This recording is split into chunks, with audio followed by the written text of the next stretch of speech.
Hi there. I like to find nice little spots in nature and this nice little flowery bush to take videos in. Before I start, please, if you like my content and you like what I have to share, please like and subscribe. It really helps me to get my message out there and help people.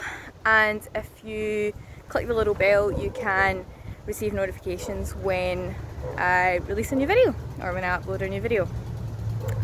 So this one I mentioned energetic autonomy the other day in a video, and I wanted to just address that a little bit further. You and your twin, now I'm no physics expert, but you and your twin are magnetic to each other. You're like two magnets. But in order to be two magnets, you need to be fully detached from each other. And what does that mean? That means you need to pull your energy right back into self and be whole within your own energetic field, so that there's no need outside of self that you need from them. Now, you might not need anything from this specific physical person, but I mean, you're not seeking, there's no need for anything outside of self that you're looking for from the feminine or that you're looking for from the masculine. For example, like the masculine often looks for like a nurturing space, someone to hold space for him to process his emotions. But he needs to find that within self rather than seek that from an external feminine.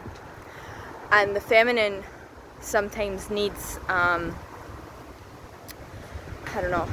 maybe needs financial support or needs some sort of physical security from the masculine. But that's actually blocking her from being able to be in physical connection with the masculine, because she has a need that she's not fulfilling within self. So we basically have to cut all these cords that are like seeking things externally and pull that back into providing that for the self. And that's where you're magnetic to the other. But it's also, that's what I love about this journey, because, you know, on a surface level it seems like this sort of romantic connection and stuff, but what it's actually doing is bringing you back into your sovereignty. And that's what really pisses me off when people talk about the twin flame dynamic as being some sort of codependent thing. It's like, if you're doing it properly, it's healing your codependency. It's not pulling you into more codependency. What it's doing is, or like I said, if you're doing this properly, it's bringing you back to yourself. It's bringing you back to that wholeness and cutting those cords to the external that you're looking for something outside of self. And bringing that back to providing that for yourself.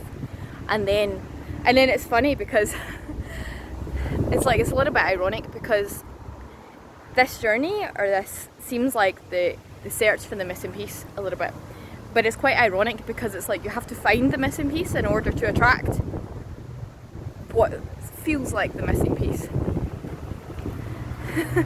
Which sounds a bit backwards. Oh man, my throat. I need some water. So it's like you have to complete yourself to then attract the other that feels like your completion without needing anything from him or her, because you're providing that for the self. And I think that's what causes the blocks in these connections, or some of the blocks in these connections coming into the physical, because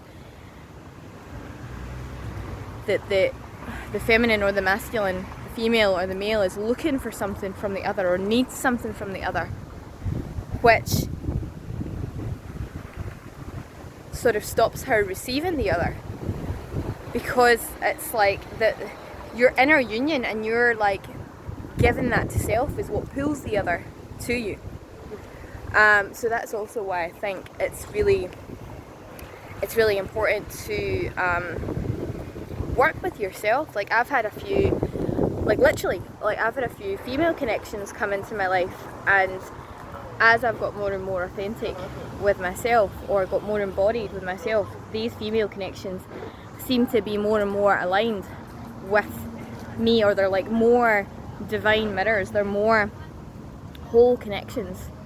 And it's like that's where you need to work. You need to work with the aspects of the same gender and sort of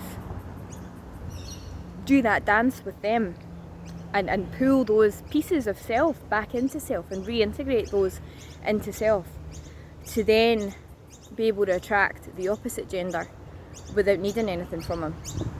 And I think this also relates to, like, it doesn't mean that you can't, like, I think sometimes this gets a bit distorted, because I hear some people talking about, like, you heal you, and, you know, like, basically cut off everything to the external, and I don't think that's 100% right either. Like, I don't think there's anything wrong with receiving from the external and allowing others to assist us on our healing journey, or on our, you know, on our, like, coming back into that wholeness. Like, I don't think there's anything wrong with that. I think where there ends up something wrong is when there's a need, when you're like looking for this other person to heal you, or when you're putting the power and the authority outside of self, that this person is going to give me this, or this person is going to fix this for me, or I need this out there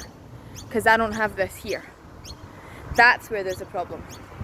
Like, I don't think there's anything wrong with detached exchange with the external, where you're allowing other aspects of self or other aspects of the masculine to support you and to assist you in your journey. So I wanted to really make that clear, because I think some people sort of, to me, sort of distort this in communication, because they say it as if you're not allowed to receive anything from the external. Like, you need to be doing everything in yourself, and you need to be providing everything for yourself, and blah blah blah. And whilst that is true to some extent, I think basically what's a more accurate way to explain it is that we need to heal the enmeshment with the external. We need to heal this seeking something outside of self that we think we don't have, or that we need from the other, or that the authority to heal us is on the outside. That's what needs to shift, rather than that there's no benefit to receiving, or receiving support, or receiving assistance, or receiving,